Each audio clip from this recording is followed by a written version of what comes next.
Memang kalau bicara tentang bagaimana kondisi anak ya Iya. setelah perceraian misalnya atau broken home ya, ini memang variatif. Tapi pada umumnya memang tidak ada satu anak pun yang mempersiapkan dirinya untuk menghadapi perpisahan atau perceraian orang tuanya.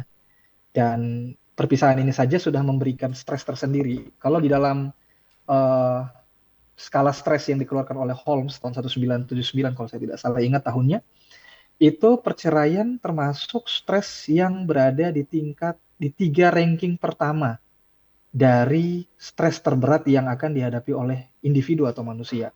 Dengan level tekanan yang begitu berat membuat seseorang kemudian bisa bereaksi dengan reaksi-reaksi negatif tertentu hingga akhirnya ketika bertahan dalam periode waktu tertentu menimbulkan sindrom atau pola gangguan yang lebih berat di kemudian hari.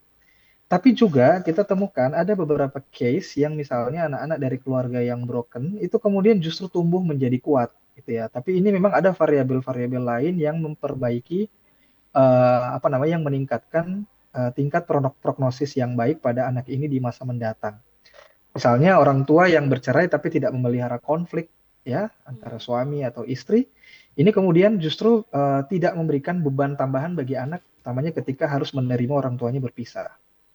Tapi berbeda lagi kalau misalnya pada saat perpisahan ada konflik yang dipelihara antara mantan suami dan mantan istri, kemudian ada beban ekonomi yang kemudian harus dibagi kepada anak-anak untuk kemudian ditanggung bersama dengan sang ibu misalnya kalau anak itu tinggal dengan ibu yang tidak bekerja, atau misalnya ada sebuah persepsi di dalam diri anak walaupun orang tua tunggalnya tidak memberikan beban ekonomi tersebut, dia seperti ingin mengambil tanggung jawab yang sama seperti ibunya untuk menafkahi keluarganya. Dan ini banyak kita temukan di Mhm. anak-anak yang mengalami broken home.